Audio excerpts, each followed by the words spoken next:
नमस्ते। आप सुन रहे हैं माइंड वॉल्ट ऑडियो बुक। अपनी कुर्सी पर आराम से बैठ जाइए, गहरी सांस लीजिए और बस मेरी बातों को महसूस कीजिए। हम अक्सर सोचते हैं कि जिंदगी की दौड़ में सबसे आगे निकलने का मतलब है बैंक में ज्यादा से ज्यादा जीरो इकट्ठा करना। पर क्या कभी सोचा है कि उन नंबरों को जोड़ने के चक्कर में हम अपनी असल जिंदगी के कितने साल, कितनी शामें और कितनी मुस्कुराहटें दांव पर लगा देते हैं। मेरा नाम राहुल है और मेरी उम्र अभी 30 के आसपास है। कुछ वक्त पहले तक मेरी दुनिया बस मेरे लैपटॉप की स्क्रीन और हर महीने आने वाली सैलरी के इर्द गिर्द घूमती थी। मैं उस तरह का इंसान था जो अपनी कॉफी के पैसे बचाकर उसे म्यूचुअल फंड में डालने में गर्व महसूस करता था। मुझे लगता था कि मैं अपने भविष्य को सुरक्षित कर रहा हूं, पर असल में मैं अपने आज को धीरे धीरे मार रहा था। एक शाम मैं अपने ऑफिस की खिड़की से बाहर डूबते हुए सूरज को देख रहा था और अचानक मेरे मन में एक अजीब सा सवाल आया। अगर आज मेरी जिंदगी का आखिरी दिन हो तो क्या ये बैंक बैलेंस मुझे वो सुकून दे पाएगा जो मैंने अपनी जवानी के इन सुनहरे घंटों को बेचकर कमाया है। इसी उलझन में मैं एक पुराने कैफे में जा बैठा जहां मेरी मुलाकात बिल से हुई। बिल मुझसे उम्र में काफी बड़े थे। उनके चेहरे पर एक ऐसी शांति थी जो मैंने आजकल के भागते दौड़ते कॉरपोरेट लीडर्स में कभी नहीं देखी थी। वे चुपचाप अपनी चाय पी रहे थे और बाहर सड़क पर खेलते बच्चों को देख रहे थे। हमारी बातों का सिलसिला शुरू हुआ और उन्होंने मुझसे एक ऐसी बात कही जिसने मेरी पूरी सोच की बुनियाद हिला दी। बिल ने कहा, राहुल, हम सब इस दुनिया में एक सीमित समय और सीमित ऊर्जा लेकर आए हैं।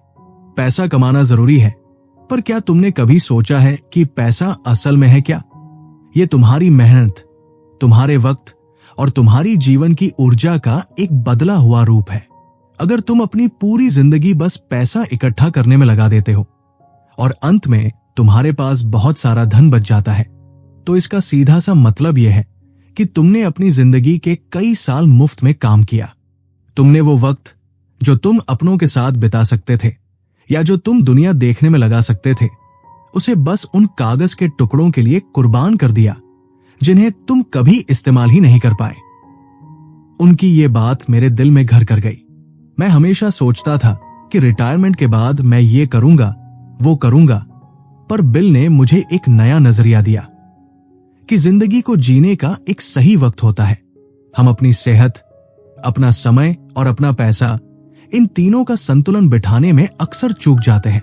जब हमारे पास सेहत और समय होता है तब हम पैसे के पीछे भागते हैं, और जब पैसा आ जाता है तब तक शायद सेहत और वो जोश हाथ से निकल चुका होता है। बिल ने मुझे मेमोरी डिविडेंड यानी यादों के लाभांश के बारे में बताया। ये कॉन्सेप्ट मेरे लिए बिल्कुल नया था। हम इन्वेस्टिंग में डिविडेंड की बात तो करते हैं, पर यादों का भी अपना एक मुनाफा होता है। सोचो, अगर तुम 25 साल की उम्र में अपने दोस्तों के साथ किसी ट्रिप पर जाते हो तो उस ट्रिप की यादें तुम्हारे साथ अगले 50 सालों तक रहेंगी। हर बार जब तुम उस पल को याद करोगे तुम्हें वही खुशी महसूस होगी। ये एक ऐसा इन्वेस्टमेंट है जो तुम्हें उम्र भर रिटर्न देता रहता है। लेकिन अगर तुम वही ट्रिप 60 साल की उम्र में करने का इंतजार करते हो तो तुम्हारे पास उन यादों का आनंद लेने के लिए बहुत कम समय बचेगा, और शायद तब तुम्हारे घुटने उतनी दूर पैदल चलने की इजाजत भी न दे। बिल की बातों ने मुझे एहसास कराया कि मैं अपनी सबसे कीमती चीज, अपनी उम्र और अपनी ऊर्जा को बहुत सस्ते में बेच रहा था। मैं बस भविष्य की एक ऐसी कल्पना में जी रहा था जो शायद कभी आएगी ही नहीं, या जब आएगी तब मैं उसे जीने के लायक ही नहीं रहूंगा। उस कैफे की मध्यम रोशनी में बिल ने मुझे समझाया कि जिंदगी को मैनेज करना सिर्फ पैसों का मैनेजमेंट नहीं है, बल्कि ये अपने अनुभवों को मैनेज करना है। उन्होंने एक बड़ी गहरी बात कही कि अगर तुम अपनी मृत्यु के समय अपने बैंक में बहुत बड़ी रकम छोड़कर जाते हो तो समझो तुमने अपनी जिंदगी को ऑप्टिमाइज करने में गलती कर दी। वो पैसा असल में वो अनुभव थे जो तुमने कभी नहीं लिए। वो पैसा वो समय था जो तुमने अपने परिवार को नहीं दिया। वो पैसा वो मदद थी जो तुम किसी की जरूरत के वक्त कर सकते थे, लेकिन तुमने उसे सुरक्षा के नाम पर बचाकर रखा। मुझे याद आया कि कैसे मैंने पिछले साल अपनी छोटी बहन की शादी पर जाने के बजाय एक जरूरी प्रोजेक्ट पूरा करना बेहतर समझा था, क्योंकि मुझे लगा था कि प्रमोशन से बैंक बैलेंस बढ़ेगा। आज जब मैं पीछे मुड़कर देखता हूं तो मुझे उस प्रमोशन की खुशी से ज्यादा उस शादी की वो मस्ती और वो पल न जी पाने का मलाल होता है। प्रमोशन की वो रकम तो अब मेरे बैलेंस में कहीं खो गई है, पर वो यादें जो बन सकती थी वो हमेशा के लिए खो गई। बिल ने हंसते हुए मुझसे पूछा, राहुल, क्या तुम एक ऐसी कार खरीदना चाहोगे जिसे तुम सिर्फ गैराज में खड़ी रखो और कभी चलाओ ही नहीं, बस इसलिए कि कहीं उसका पेट्रोल न खत्म हो जाए? मैंने कहा, नहीं, ये तो बेवकूफी होगी। उन्होंने मुस्कुराते हुए जवाब दिया, जिंदगी के साथ भी हम यही कर रहे हैं। हम अपने पेट्रोल यानी अपनी ऊर्जा और समय को बचा बचा कर रखते हैं और एक दिन गाड़ी ही पुरानी होकर बेकार हो जाती है। हम अक्सर डरते हैं कि कहीं बुढ़ापे में हमारे पास पैसे कम न पड़ जाएं, और इस डर के मारे हम अपनी जवानी का गला घोंट देते हैं। पर हकीकत यह है कि ज्यादातर लोग जितना सोचते हैं उससे कहीं ज्यादा पैसा लेकर मरते हैं। वे अपनी सबसे अच्छी उम्र में काम करते करते थक जाते हैं, सिर्फ इसलिए कि वे उस उम्र के लिए बचा सकें जब उनकी जरूरतें और उनकी क्षमताएं दोनों ही कम हो चुकी होंगी। उस रात जब मैं घर लौटा तो मैंने अपनी बैंक पासबुक नहीं देखी, बल्कि अपनी पुरानी एल्बम देखी। मैंने उन पलों को ढूंढने की कोशिश की जिन्होंने मुझे सच में जीवित महसूस कराया था। मुझे एहसास हुआ कि वे सबसे कीमती पल वे नहीं थे जिनमें मैंने बहुत पैसा खर्च किया था, बल्कि वे थे जहां मैंने अपना पूरा वक्त और पूरी मौजूदगी दी थी। बिल की बातों ने मेरे अंदर एक अजीब सी हलचल पैदा कर दी थी। मैं सोचने लगा कि क्या मैं सच में अपनी लाइफ को ऑप्टिमाइज कर रहा हूं या बस एक अंधी दौड़ का हिस्सा हूं। क्या मैं भी उन्हीं लोगों की तरह बनूंगा जो 70 साल की उम्र में करोड़ों के मालिक तो होते हैं, पर उनके पास उन पैसों को इस्तेमाल करने का न तो शरीर होता है और न ही वो उत्साह। अगले कुछ दिनों तक मेरा मन काम में कम और इन सवालों में ज्यादा लगा रहा। मैंने महसूस किया कि हम जिस सर्वाइवल मोड में जीते हैं वो हमें कभी लिविंग मोड में आने ही नहीं देता। हम हमेशा कल की चिंता में आज की भेंट चढ़ा देते हैं। बिल ने मुझे सिखाया था कि हर उम्र के अपने कुछ अनुभव होते हैं जो सिर्फ उसी उम्र में संभव है। अगर आप 30 की उम्र में बैकपैकिंग नहीं करते तो आप 50 की उम्र में वो अनुभव कभी नहीं पा सकेंगे, भले ही आप तब बिजनेस क्लास में सफर करें। वो सादगी, वो संघर्ष और वो रोमांच सिर्फ उसी वक्त का हिस्सा था। वक्त की इस खिड़की को पहचानना ही असली बुद्धिमानी है। मुझे समझ आने लगा था कि पैसा सिर्फ एक साधन है, मंजिल नहीं, और अगर हम साधन को ही मंजिल मान ले तो हम रास्ता भटक जाते हैं। मैंने तय किया कि अब से मैं अपनी कमाई को सिर्फ सेविंग्स के चश्मे से नहीं देखूंगा, बल्कि उसे अनुभवों के निवेश के तौर पर देखूंगा। बिल ने मुझे एक बार फिर मिलने के लिए कहा था और मैं बेताबी से इंतजार कर रहा था कि वे मुझे आगे क्या समझाएंगे। उनकी बातों में कोई भारी भरकम ज्ञान नहीं था, बस एक सादगी भरी सच्चाई थी जो हम अपनी भागदौड़ में भूल जाते हैं। उन्होंने मुझे याद दिलाया कि हम यहां हमेशा के लिए नहीं हैं और हमारी आखिरी मंजिल जीरो होनी चाहिए, न सिर्फ पैसों के मामले में बल्कि इस मामले में भी कि हमने अपनी पूरी ऊर्जा, अपनी पूरी क्षमता और अपने सारे संसाधनों का इस्तेमाल अपनी जिंदगी को भरपूर बनाने में कर लिया है। उस दिन के बाद से मेरे काम करने का अंदाज भी बदलने लगा। मैं अब ऑफिस से थोड़ा जल्दी निकलने लगा ताकि मैं अपनी गिटार क्लास जा सकूं, जिसे मैंने सालों से टाल रखा था। शुरू में मुझे लगा कि शायद मैं अपना वक्त बर्बाद कर रहा हूं, पर फिर बिल की वो बात याद आती कि ये मेरी जिंदगी की ऊर्जा का सही निवेश है। गिटार की उन धुनों में मुझे जो सुकून मिलने लगा वो किसी भी बोनस चेक से कहीं ज्यादा कीमती था। मुझे लगने लगा कि मैं अपनी जिंदगी के उन हिस्सों को दोबारा जिंदा कर रहा हूं जिन्हें मैंने जिम्मेदारी के नाम पर दफन कर दिया था। बिल ने सही कहा था, जब हम अपने अनुभवों की योजना बनाना शुरू करते हैं तो जिंदगी अचानक ज्यादा रंगीन और सार्थक लगने लगती है। मुझे अब इंतजार था बिल से दोबारा मिलने का, ताकि मैं समझ सकूं कि कैसे अपने इस नए नजरिए को अपनी आर्थिक योजना और अपने भविष्य के साथ संतुलित किया जाए, ताकि मैं कभी भी उस अफसोस के साथ न जीऊं कि काश मैंने उस वक्त वो कर लिया होता। अगले कुछ दिनों तक मेरे दिमाग में बस वही बातें घूमती रही। ऑफिस में काम करते हुए भी जब मैं अपनी एक्सेल शीट्स देखता तो मुझे उनमें सिर्फ नंबर्स नहीं, बल्कि अपनी जिंदगी के वो कीमती घंटे नजर आते जो मैं उन नंबर्स को बढ़ाने के लिए खर्च कर रहा था। एक शाम मैंने फिर से बिल को उसी पार्क में मिलने के लिए बुलाया जहां वे अक्सर शाम की सैर के लिए आते थे। हवा में थोड़ी ठंडक थी और डूबते सूरज की रोशनी पेड़ों के बीच से छनकर आ रही थी। बिल को देखते ही मेरे मन का वो डर बाहर आ गया जो शायद हर मिडिल क्लास इंसान के अंदर गहरे तक बैठा होता है। मैंने उनसे पूछा, बिल, आपकी बातें दिल को तो छूती है, पर दिमाग में एक डर हमेशा बना रहता है। अगर मैंने अपनी जवानी में ही सब कुछ खर्च कर दिया और 80 साल की उम्र में मेरे पास दवाइयों के लिए भी पैसे नहीं बचे, तो क्या ये जोखिम लेना सही है? क्या बचत करना ही सबसे बड़ी सुरक्षा नहीं है? बिल मेरी बात सुनकर थोड़ा रुके और एक बेंच पर बैठ गए। उन्होंने मुझे भी अपने पास बैठने का इशारा किया और मुस्कुराते हुए बोले, राहुल, तुम्हारा ये डर बिल्कुल जायज है और यही वो डर है जो ज्यादातर लोगों को उनकी पूरी जिंदगी बस एक सर्वाइवल मोड में रखने पर मजबूर कर देता है। लेकिन जरा ठंडे दिमाग से सोचो, हम सब सेफ्टी यानी सुरक्षा के नाम पर अपनी आज की जिंदगी को दांव पर लगा देते हैं। हम ये भूल जाते हैं कि सुरक्षा का मतलब सिर्फ बैंक बैलेंस नहीं है। असली सुरक्षा ये जानना है कि आपने अपनी जिंदगी का हर साल, हर महीना और हर दिन सही मायने में जिया है।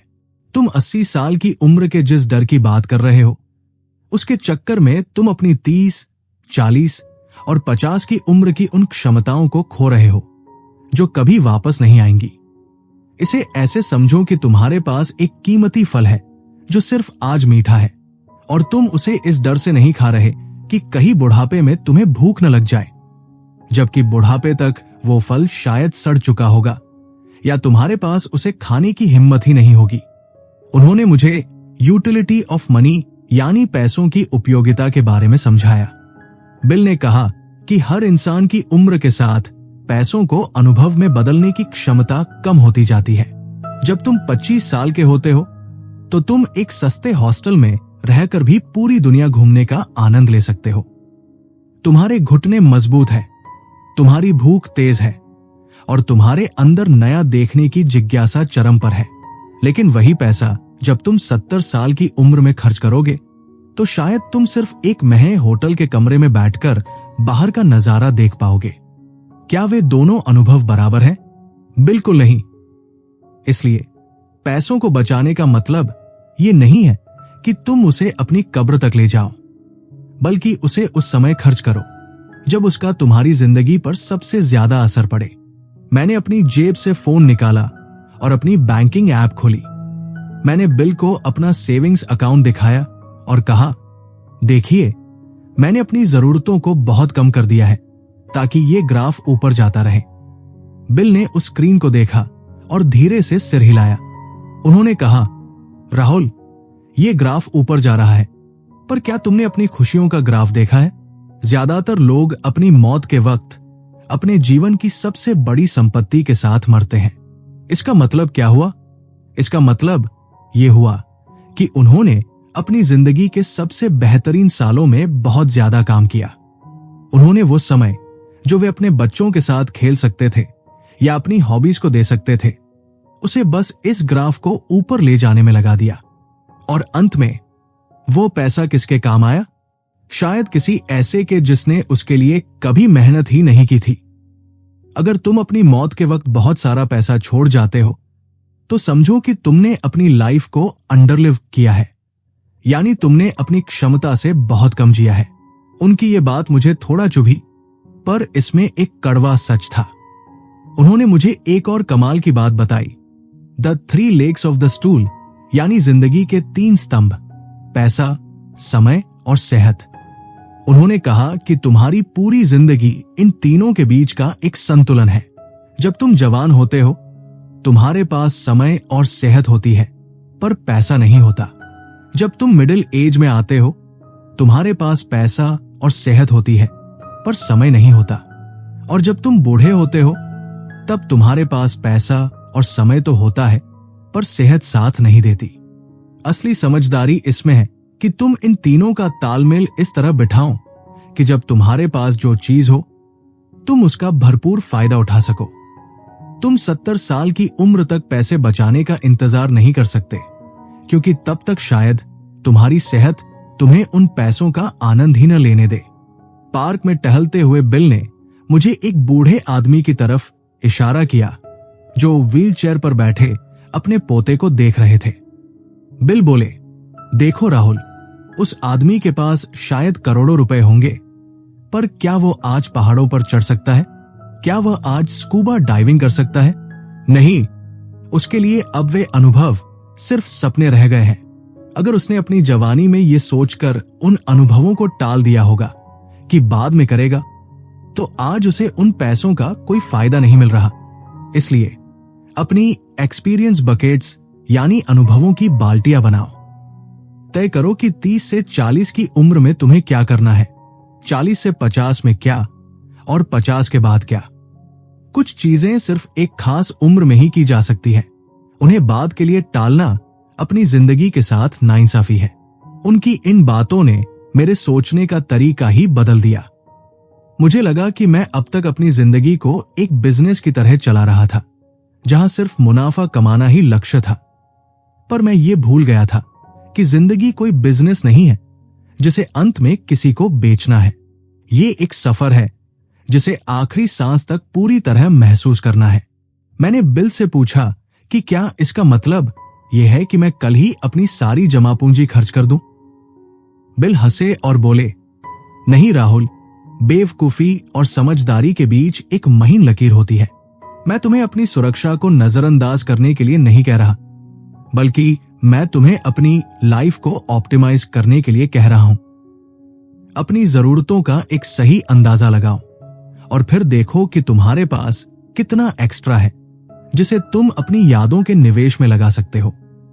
डरना छोड़ो और जीना शुरू करो। उस शाम जब मैं घर जा रहा था तो मुझे रास्ते में एक छोटी सी आर्ट गैलरी दिखी। मैं हमेशा से पेंटिंग सीखना चाहता था, पर कभी यह सोचकर नहीं गया कि इसमें पैसे और वक्त दोनों लगेंगे। उस दिन मैंने हिम्मत की और अंदर जाकर अपनी पहली क्लास के लिए साइन अप कर लिया। मुझे महसूस हुआ कि मेरा वो बैंकिंग ऐप का ग्राफ शायद कल थोड़ा नीचे गिरेगा, पर मेरे मन का सुकून और मेरी यादों का खजाना थोड़ा और बढ़ जाएगा। बिल की बातें अब सिर्फ शब्द नहीं रह गई थी, वे मेरे अनुभवों में बदलने लगी थी। मुझे लगने लगा था कि जिंदगी को मुट्ठी में भींच कर रखने के बजाय उसे थोड़ा ढीला छोड़ना ही उसे सही से जीने का तरीका है। बिल ने चलते चलते मुझसे एक आखिरी बात कही थी जो मेरे कानों में गूंज रही थी। राहुल, याद रखना, तुम अपनी यादों के डिविडेंड पर जियोगे। जितनी जल्दी और जितने गहरे अनुभव तुम आज इकट्ठा करोगे, उनका मुनाफा तुम्हें जिंदगी भर मिलता रहेगा। कल का इंतजार मत करो, क्योंकि कल किसी ने नहीं देखा। मुझे अब समझ आ रहा था कि डाई विद जीरो का मतलब सिर्फ खाली बैंक अकाउंट नहीं, बल्कि एक भरा हुआ दिल और यादों से भरी हुई रूह है। अगले कुछ दिन मेरे लिए थोड़े कशमकश भरे रहे। बिल की बातों ने मेरे दिल में जगह तो बना ली थी, पर पुराने संस्कारों की जड़ें बहुत गहरी होती है। एक शाम मैं अपनी फैमिली एल्बम देख रहा था और मन में एक नया सवाल उमड़ पड़ा। हम अक्सर कहते हैं कि हम जो कुछ भी कमा रहे हैं, जो भी जोड़ रहे हैं, वो सब अपने बच्चों के लिए है, अपनी अगली पीढ़ी के लिए है। हमारे समाज में तो इसे ही सबसे बड़ी महानता माना जाता है कि पिता ने अपनी पूरी जिंदगी एक एक पाई बचाई ताकि अपने बच्चों के लिए एक बड़ा घर और बैंक बैलेंस छोड़ सके। मुझे लगा कि बिल की डाई विद जीरो वाली फिलॉसफी शायद थोड़ी स्वार्थी है। क्या मैं अपने बच्चों का हक मारकर अपनी खुशियां मनाऊंगा? इसी उलझन को सुलझाने के लिए मैं बिल के पास पहुंचा। वे उस वक्त अपने बगीचे में कुछ नए पौधों को पानी दे रहे थे। मैंने बिल से सीधे शब्दों में पूछा, बिल, आपने जीने की बात तो कह दी, पर बच्चों का क्या? क्या ये जरूरी नहीं कि मैं उनके लिए एक अच्छी खासी रकम छोड़कर जाऊं? अगर मैं सब कुछ खुद पर या अपने अनुभवों पर खर्च कर दूंगा तो उनके पास क्या बचेगा? बिल ने पानी का पाइप एक तरफ रखा और हाथ पोंछते हुए मुस्कुराए। उन्होंने कहा, राहुल, तुम उसी जाल में फंस रहे हो जिसमें दुनिया के 90% लोग फंसे हुए हैं। तुम्हें लगता है कि बच्चों को पैसे देने का सबसे अच्छा तरीका है अपनी वसीयत में उनका नाम लिख देना। पर क्या तुमने कभी सोचा है कि जब तुम इस दुनिया से जाओगे तब तुम्हारे बच्चों की उम्र क्या होगी? मैंने हिसाब लगाया, अगर मैं 80 या 90 साल की उम्र तक जीता हूं तो मेरे बच्चे 60 या 70 साल के होंगे। बिल ने मेरी आंखों में देखते हुए कहा, बिल्कुल। जब तुम्हारे बच्चों को उस पैसे की सबसे ज्यादा जरूरत होगी, यानी जब वे अपनी जिंदगी शुरू कर रहे होंगे, अपना घर बसा रहे होंगे या कोई नया बिजनेस शुरू करना चाह रहे होंगे, तब तुम उस पैसे को बैंक में दबाकर बैठे होगे। और जब तुम उसे उनके लिए छोड़ोगे तब तक वे खुद बूढ़े हो चुके होंगे, उनकी जरूरतें कम हो चुकी होंगी और शायद उन्हें अब उस पैसे की उतनी जरूरत भी नहीं होगी। तो क्या यह समझदारी है कि तुम उन्हें वो तोहफा तब दो जब उसकी उपयोगिता सबसे कम हो? उनकी इस बात ने मुझे सोचने पर मजबूर कर दिया। बिल ने आगे समझाया कि अगर तुम वाकई अपने बच्चों से प्यार करते हो तो उन्हें पैसा तब दो जब उसका उनकी जिंदगी पर सबसे बड़ा और सकारात्मक असर पड़ सके। अगर तुम उन्हें 25 से 35 साल की उम्र के बीच कुछ आर्थिक मदद देते हो तो वो उनके करियर और उनकी पूरी जिंदगी की दिशा बदल सकता है। पर 60 साल की उम्र में मिला वही पैसा सिर्फ उनके रिटायरमेंट फंड में एक और जीरो जोड़ देगा।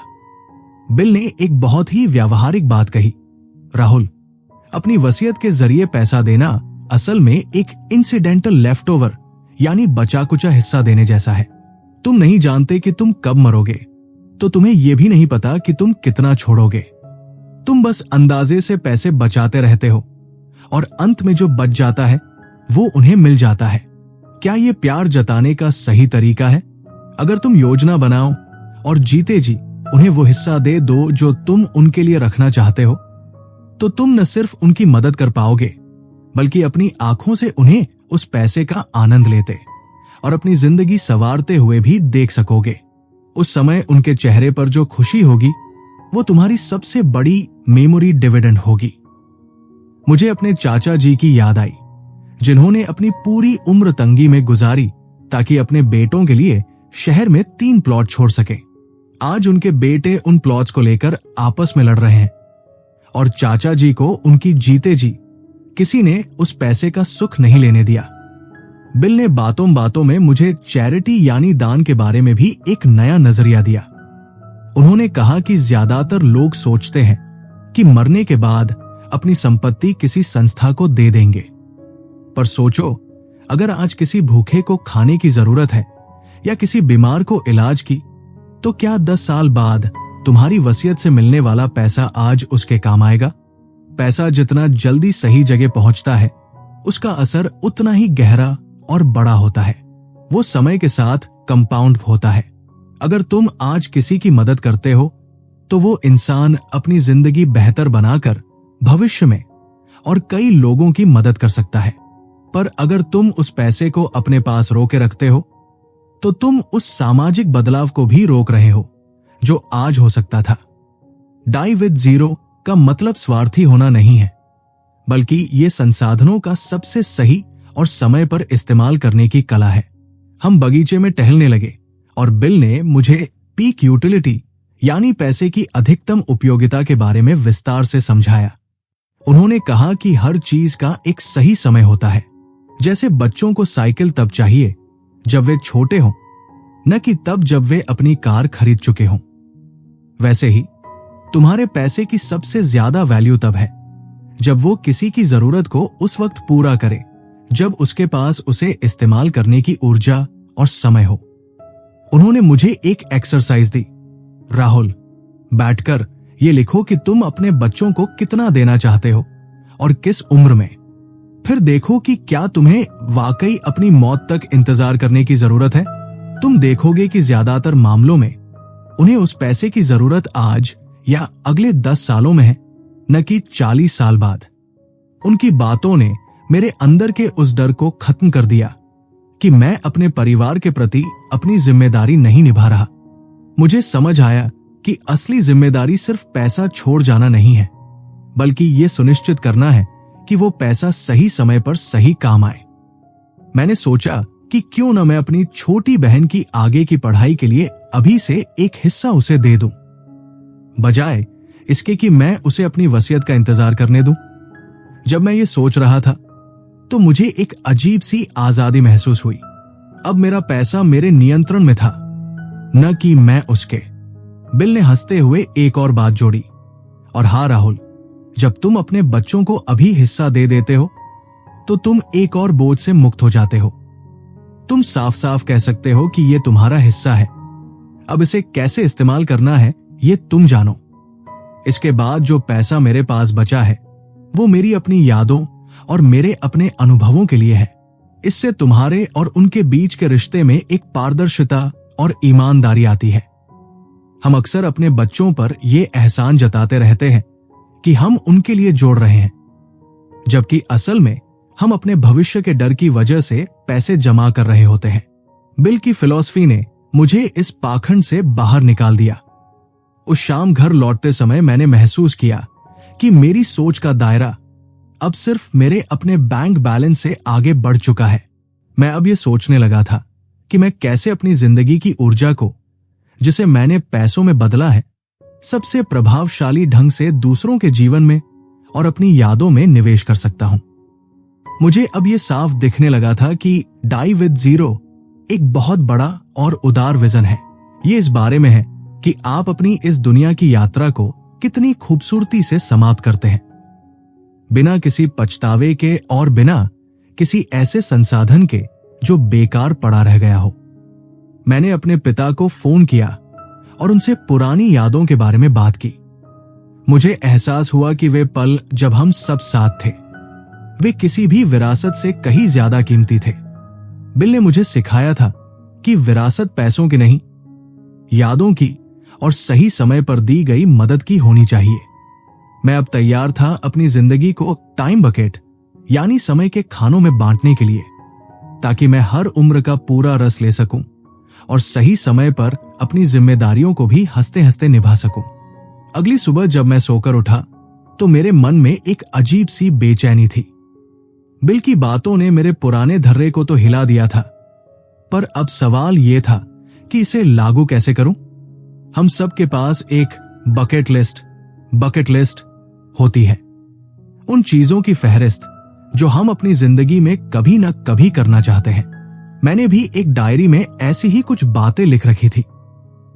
यूरोप की सैर, एक बार मैराथन दौड़ना, अपनी पसंद की भाषा सीखना और न जाने क्या क्या।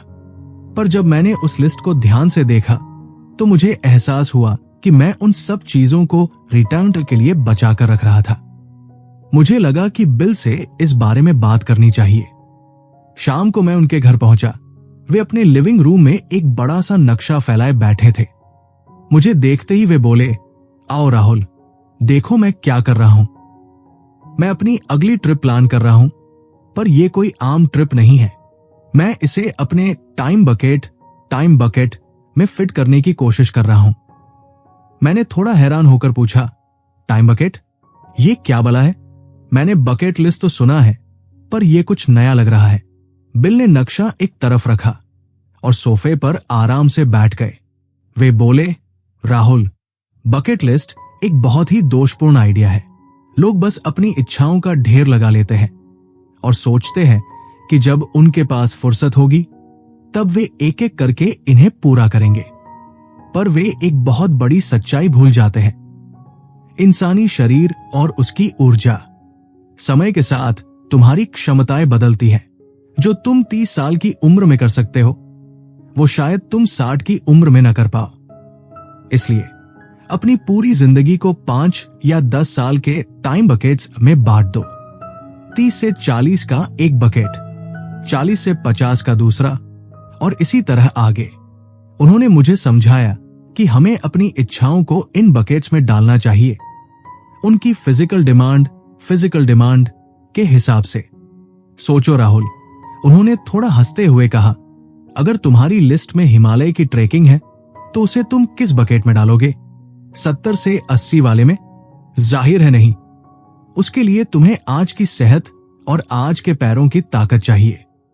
लेकिन अगर तुम्हारी लिस्ट में दुनिया के बेहतरीन म्यूजियम्स देखना है तो वो तुम 60 की उम्र में भी बड़े आराम से कर सकते हो। हम गलती ये करते हैं कि हम उन चीजों को टाल देते हैं जिनके लिए जवानी की ऊर्जा चाहिए, और बाद में जब हमारे पास पैसा होता है तो शरीर साथ नहीं देता। उनकी ये बात सुनकर मुझे अपनी मैराथन वाली बात याद आई। मैं हमेशा सोचता था कि जब काम का दबाव थोड़ा कम होगा तब ट्रेनिंग शुरू करूंगा, पर बिल ने मेरी आंखें खोल दी थी। उन्होंने कहा, तुम्हारी सेहत ही वो फिल्टर है जिसके जरिए तुम अपनी दौलत का आनंद लेते हो। अगर तुम्हारी सेहत ही कमजोर हो गई तो तुम्हारा सारा पैसा बेकार है। पैसा तुम्हारी यादों और अनुभवों का मल्टीप्लायर है, पर वो तभी काम करता है जब तुम्हारी हेल्थ यूटिलिटी अच्छी हो। इसलिए पैसे बचाने से ज्यादा अपनी सेहत और अपने समय के सही इस्तेमाल पर ध्यान दो। बिल ने एक और बहुत ही दिलचस्प बात छेड़ी जिसे वे नेटवर्थ पी कहते थे। उन्होंने कहा कि हम में से ज्यादातर लोग बस एक ही दिशा में भागते रहते हैं, ज्यादा से ज्यादा पैसा इकट्ठा करना। हम सोचते हैं कि ग्राफ बस ऊपर ही जाना चाहिए, पर एक ऐसा मोड़ आता है जहां तुम्हें रुकना चाहिए और अपनी जमा पूंजी को खर्च करना शुरू करना चाहिए। अगर तुम उस मोड़ को पहचान नहीं पाते तो तुम अपनी जरूरत से ज्यादा काम करते हो और अपनी जिंदगी के बेहतरीन सालों को बेकार कर देते हो। उन्होंने मुझसे पूछा, राहुल, क्या तुम जानते हो कि तुम्हारी वो पीक उम्र क्या है? वो उम्र जब तुम्हें अपनी बचत का इस्तेमाल अपनी यादें बनाने में करना चाहिए, बजाय इसके कि तुम उसे और बढ़ाते रहो। मैं निरुत्तर था। मैंने कभी इस तरह से सोचा ही नहीं था। मेरे लिए तो कामयाबी का मतलब ही था कि बैंक बैलेंस हर साल बढ़ता रहे। बिल ने मुझे समझाया कि आमतौर पर यह पीक 45 से 55 साल की उम्र के बीच आती है। इसके बाद तुम्हें अपनी लाइफ को डीएक्यूमुलेशन मोड में डालना चाहिए। यानी अब पैसा जोड़ने का वक्त खत्म हुआ और उसे सही ढंग से जीने का वक्त शुरू हुआ। उन्होंने कहा, याद रखो, तुम्हारा लक्ष्य यह नहीं है कि तुम दुनिया के सबसे अमीर इंसान बनकर मरो, बल्कि यह है कि तुम इस दुनिया से जाते वक्त पूरी तरह खर्च हो चुके हो, अपनी ऊर्जा में भी और अपने संसाधनों में भी। उस दिन मुझे एक और बहुत गहरी बात समझ आई। बिल ने कहा कि हम अक्सर सर्वाइवल के डर में जीते हैं, पर हकीकत यह है कि हम में से ज्यादातर लोग उस डर से कहीं ज्यादा सुरक्षित हैं जितना हम खुद को समझते हैं। हम एक इमेजिनरी गरीबी से डरते हैं जो शायद कभी आएगी ही नहीं, और उस डर के चक्कर में हम अपनी आज की असलियत को कुर्बान कर देते हैं। उन्होंने मुझसे कहा, राहुल, अपनी पर्सनल इंटरेस्ट रेट को पहचानो। समय के साथ तुम्हारे अनुभवों की कीमत बढ़ती जाती है। जो ट्रिप तुम आज अपनी गर्लफ्रेंड के साथ कर सकते हो, उसकी कीमत उस ट्रिप से कहीं ज्यादा है जो तुम 10 साल बाद करोगे, क्योंकि आज तुम्हारे पास वो जज्बात है, वो जोश है। बिल के घर से निकलते हुए मैं सड़क पर चल रहे लोगों को देख रहा था। कोई भाग रहा था, कोई फोन पर चिल्ला रहा था, कोई बहुत थका हुआ लग रहा था। मुझे लगा कि हम सब एक ऐसी मशीन का हिस्सा बन गए हैं जो बस हमें आगे दौड़ने के लिए उकसाती है, पर यह कभी नहीं बताती कि रुकना कहाँ है। मैंने घर जाकर अपनी डायरी निकाली और उस पुरानी बकेट लिस्ट को काट दिया।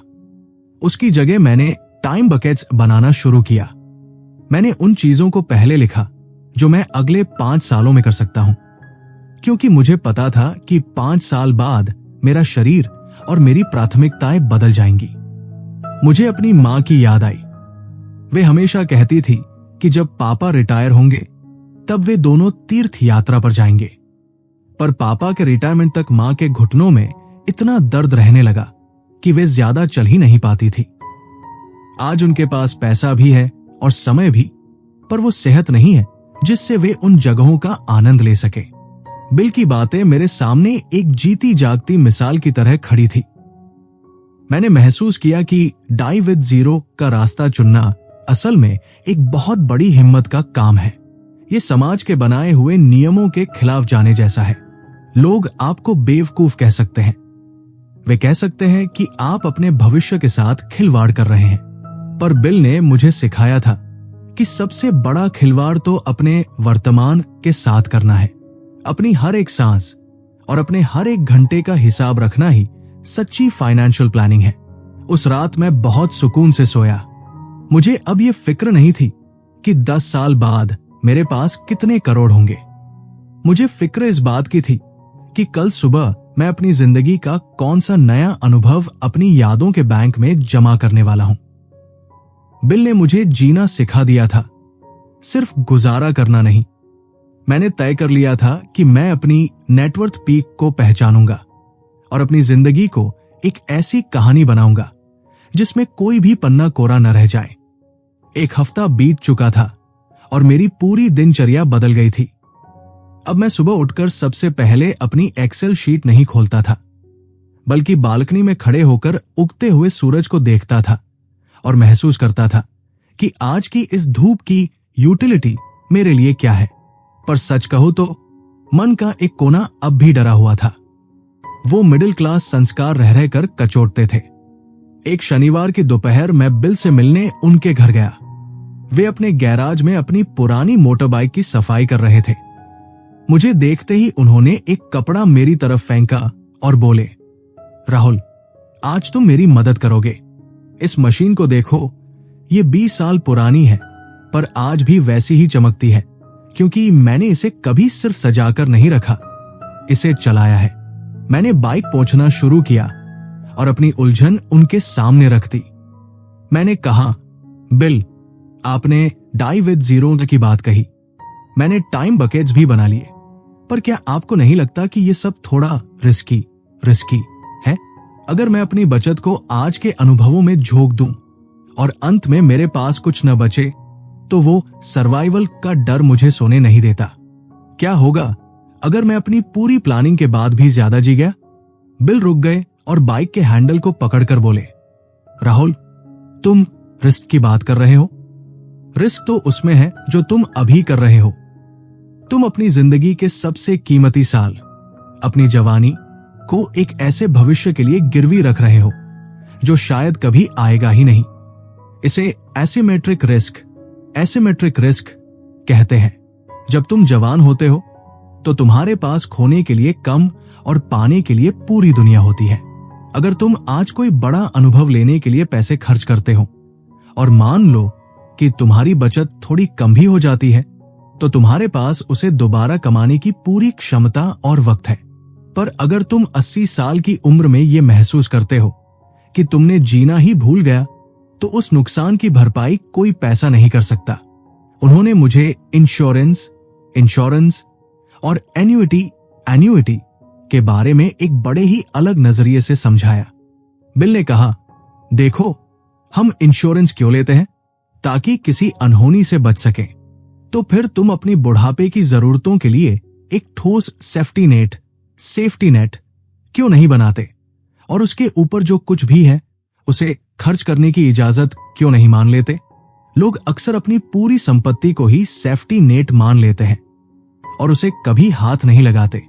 असली समझदारी यह है कि तुम हिसाब लगाओ कि तुम्हें गरिमा के साथ जीने के लिए महीने के कितने पैसे चाहिए, और उसके लिए कोई ऐसा इंतजाम करो जो तुम्हें मरते दम तक एक तय रकम देता रहे। एक बार जब वो सुरक्षा पक्की हो जाए, तो उसके बाद एक एक रुपया जो तुम बचा रहे हो, वो तुम्हारी जिंदगी की बर्बादी है। बाइक साफ करते करते मुझे अपनी एक पुरानी आदत याद आई। मैं हमेशा अपनी सबसे अच्छी शर्ट को खास मौकों के लिए बचाकर रखता था, और अक्सर वो शर्ट पुरानी हो जाती थी या छोटी हो जाती थी और मैं उसे कभी पहन ही नहीं पाता था। बिल ने मुस्कुराते हुए कहा, जिंदगी भी उस शर्ट जैसी ही है राहुल। तुम उसे अलमारी में संजो कर रख सकते हो, पर उसका मजा तो उसे पहनने में ही है। लोग जीरो होने से डरते हैं, पर असल में जीरो होना एक मैथमेटिकल परफेक्शन है। इसका मतलब है कि तुमने ईश्वर द्वारा दी गई हर सांस और हर संसाधन का पूरा इस्तेमाल कर लिया। तुमने कुछ भी बेकार नहीं जाने दिया। उन्होंने मुझे एक बहुत ही गहरी बात कही जो मुझे सीधा चुभी। बिल बोले, राहुल, क्या तुमने कभी सोचा है कि तुम्हारी कॉस्ट ऑफ वेटिंग क्या है? हर साल जब तुम अपनी किसी इच्छा को टालते हो तो उसकी कीमत बढ़ जाती है। 30 साल की उम्र में जो ट्रिप तुम 1 लाख में कर सकते थे और जिससे तुम्हें जो खुशी मिलती, 40 साल की उम्र में उसी खुशी को पाने के लिए तुम्हें शायद 5 लाख खर्च करने पड़े, क्योंकि तब तुम्हारी जरूरतें और तुम्हारी शारीरिक क्षमता बदल चुकी होगी। और 60 की उम्र में शायद तुम 50 लाख खर्च करके भी वो एहसास न पा सको। तो असल में तुम पैसे बचा नहीं रहे हो, तुम अपनी खुशियों की कीमत बढ़ा रहे हो। उनकी इन बातों ने मेरे मन का बोझ हल्का कर दिया। मुझे समझ आने लगा कि बोल्ड होने का मतलब बेवकूफ होना नहीं है। इसका मतलब है कि आप अपनी लाइफ के पीक को पहचाने। बिल ने मुझे याद दिलाया कि हम जिस सुरक्षा की बात करते हैं वो अक्सर एक मानसिक भ्रम होता है। हम सोचते हैं कि ज्यादा पैसा मतलब ज्यादा सुरक्षा, पर असल में सुरक्षा इस बात में है कि आप अपने समय और ऊर्जा को कितनी कुशलता से अनुभवों में बदल पाते हैं। उन्होंने कहा, राहुल, तुम एक इन्वेस्टमेंट बैंकर की तरह अपनी जिंदगी को मत देखो, एक आर्टिस्ट की तरह देखो। एक पेंटर अपनी पूरी मेहनत से एक कैनवस तैयार करता है और अंत में वो अपनी सारी पेंट खर्च कर देता है ताकि एक मास्टरपीस बन सके। वो पेंट बचाकर घर नहीं ले जाता। गैराज में काम खत्म करने के बाद हम हाथ धोकर बाहर धूप में बैठ गए। बिल ने मेरी ओर देखकर कहा, आज से तुम एक नया नियम बनाओ। जब भी तुम कुछ खर्च करने के बारे में डरो तो खुद से पूछो, क्या ये अनुभव मेरी आने वाली जिंदगी के लिए एक मेमोरी डिविडेंड बनेगा? अगर हां, तो वो खर्च नहीं, वो एक इन्वेस्टमेंट है। और अगर तुम सिर्फ डर की वजह से पैसे जमा कर रहे हो तो याद रखना कि तुम अपने भविष्य के उस अजनबी के लिए काम कर रहे हो जिसे तुम कभी नहीं मिलोगे, क्योंकि 80 साल की उम्र का राहुल आज के राहुल से बिल्कुल अलग होगा। उस दिन मुझे महसूस हुआ कि मैं अब तक अपनी जिंदगी का ड्राइवर नहीं था, बल्कि मैं बस एक पैसेंजर था जो मीटर को चलते हुए देखकर डर रहा था। बिल ने मुझे गाड़ी की चाबी थमा दी थी। मैंने सोचा कि अब वक्त आ गया है कि मैं अपने उन छोटे छोटे सपनों को पूरा करना शुरू करूं जिन्हें मैंने बाद में की धूल में दबा दिया था। मुझे एहसास हुआ कि असली रिस्क कुछ करने में नहीं है, बल्कि कुछ न करने में है। अफसोस की कीमत पैसों की कमी से कहीं ज्यादा महंगी होती है। घर लौटते समय मुझे रास्ते में एक बूढ़ा जोड़ा दिखा जो एक दूसरे का हाथ पकड़कर धीरे धीरे पार्क में टहल रहा था। उन्हें देखकर मुझे लगा कि शायद वे अपनी जिंदगी के उस मोड़ पर है जहां उनके पास सिर्फ यादें ही बची है, और अगर उन यादों का खजाना खाली हो तो करोड़ों का बैंक बैलेंस भी उन्हें वो चमक नहीं दे सकता जो एक पुरानी तस्वीर को देखकर उनके चेहरे पर आ सकती है। बिल की आवाज मेरे कानों में गूंज रही थी, डाई विद जीरो राहुल। अपनी रूह को यादों से इतना भर लो कि जब विदाई का वक्त आए तो तुम्हारे पास ऊपर ले जाने के लिए कुछ न बचे और यहां छोड़ने के लिए भी कुछ न रहे।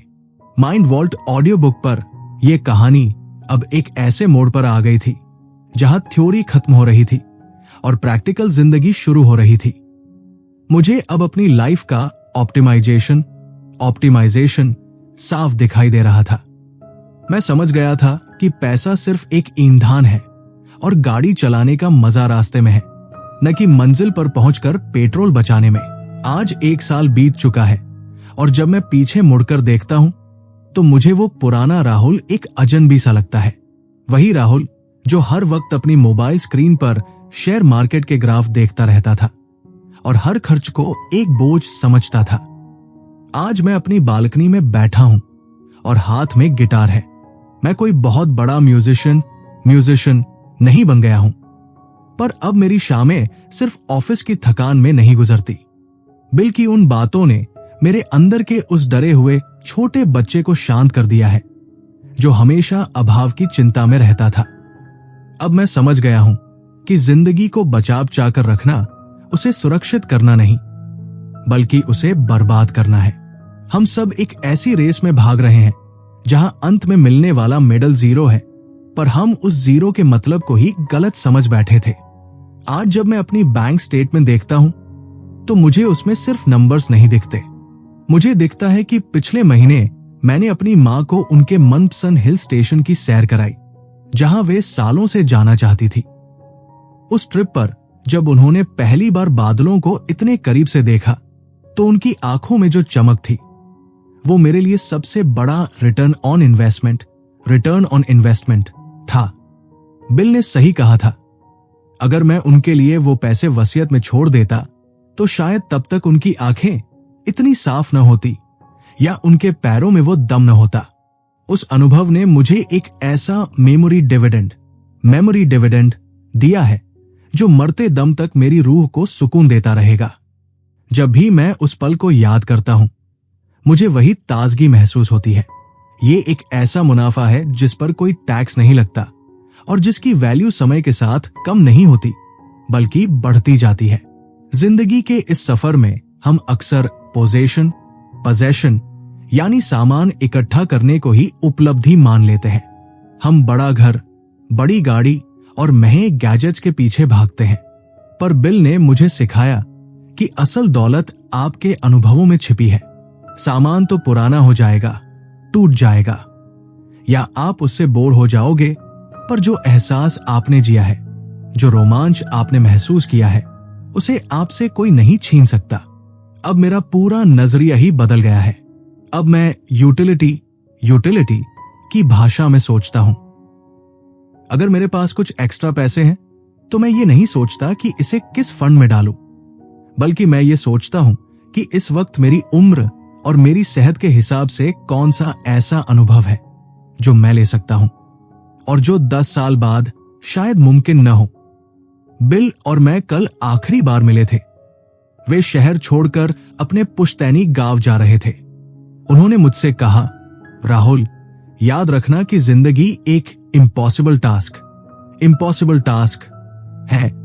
बिल्कुल 0 पर पहुंचना शायद गणितीय रूप से मुमकिन न हो, क्योंकि हमें अपनी मौत की तारीख नहीं पता, पर यह एक वर्दी गोल है, एक ऐसा लक्ष्य जो आपको हर पल को पूरी तरह जीने की प्रेरणा देता है।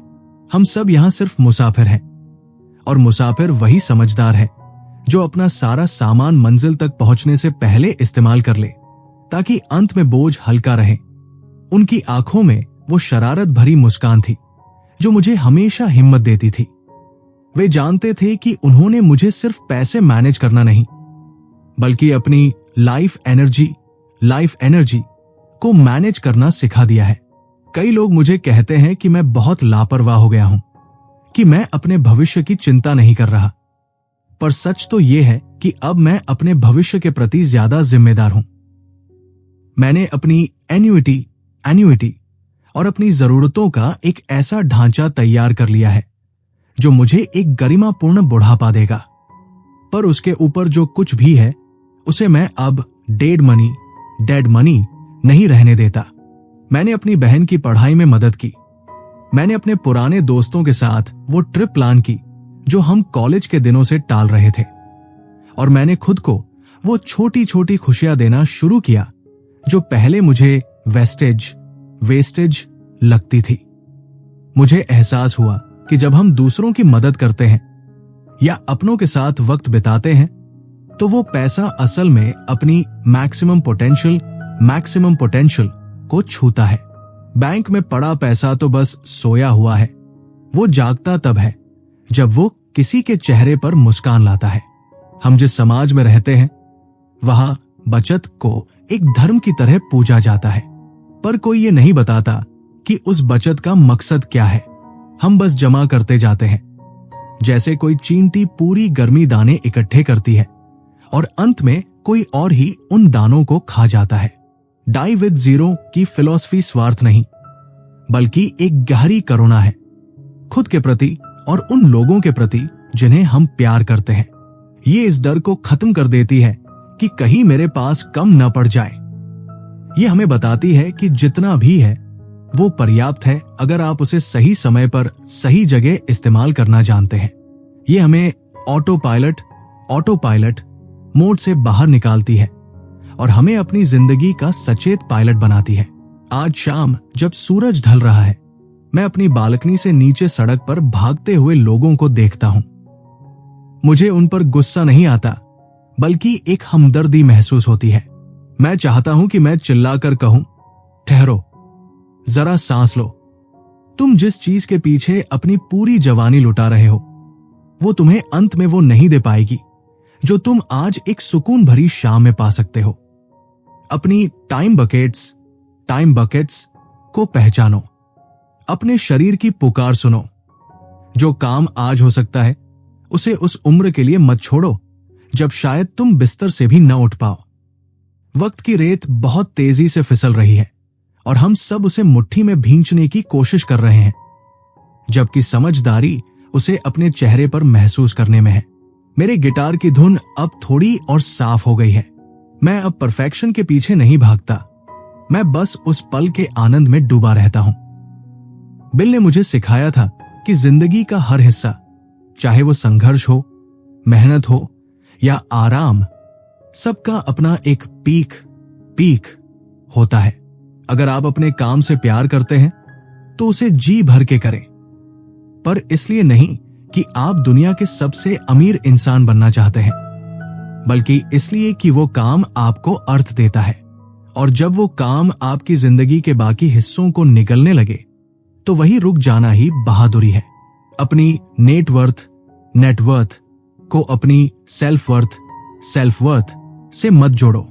आपकी असल कीमत उन यादों में है जो आपने बनाई है और उन जिंदगियों में है जिन्हें आपने छुआ है। मैं जानता हूं कि एक दिन मेरी भी विदाई होगी और उस दिन मैं नहीं चाहता कि मेरा बैंक मैनेजर खुश हो कि मैंने बहुत पैसा छोड़ा है। मैं चाहता हूं कि मेरे आसपास बैठे लोग उन कहानियों को याद करें जो हमने साथ में बुनी थी। मैं चाहता हूं कि मेरा टाइम बैंक पूरी तरह खाली हो, क्योंकि मैंने अपना हर एक घंटा पूरी शिद्दत से जी लिया होगा। मुझे उस शून्य से डर नहीं लगता, क्योंकि वो शून्य ही मेरी पूर्णता का प्रमाण होगा। मैंने अपनी हर एक सांस का हिसाब चुकता कर दिया होगा। जिंदगी की इस भागदौड़ में हम अक्सर मंजिल को इतना बड़ा बना देते हैं कि रास्ता ही ओझल हो जाता है। पर बिल की ये बातें हमेशा मेरे साथ रहेंगी कि असली जादू तो सफर में ही है। जब आप अपनी मुट्ठी खोलते हैं तभी आप पूरी कायनात को महसूस कर सकते हैं। जब आप छोड़ने के लिए तैयार होते हैं तभी आप सच में पाने के हकदार बनते हैं।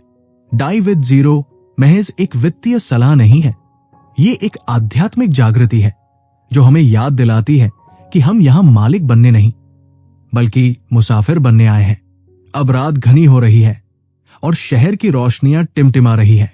मैं अपनी गिटार को एक तरफ रखता हूं और एक ठंडी सांस लेता हूं। मन में एक गहरी शांति है, जैसी किसी पहाड़ की चोटी पर पहुंचकर होती है। मुझे पता है कि कल की सुबह मेरे लिए एक नया अनुभव लेकर आएगी और मैं उसे दोनों हाथों से समेटने के लिए तैयार हूं। कोई पछतावा नहीं, कोई डर नहीं, बस एक गहरी कृतज्ञता। आप सुन रहे थे माइंड वॉल्ट ऑडियो बुक। उम्मीद है कि राहुल और बिल की ये कहानी आपके दिल के किसी कोने में वो चिराग जला पाएगी जो आपको अपनी जिंदगी को एक नए नजरिए से देखने की प्रेरणा दे। याद रखिएगा, आपकी जिंदगी के असली मालिक आप हैं और इसे कैसे जीना है इसका फैसला भी आपका ही होना चाहिए। बैंक के नंबर से ज्यादा अपनी यादों के नंबर्स बढ़ाइए, क्योंकि अंत में वही आपके साथ रहेंगे।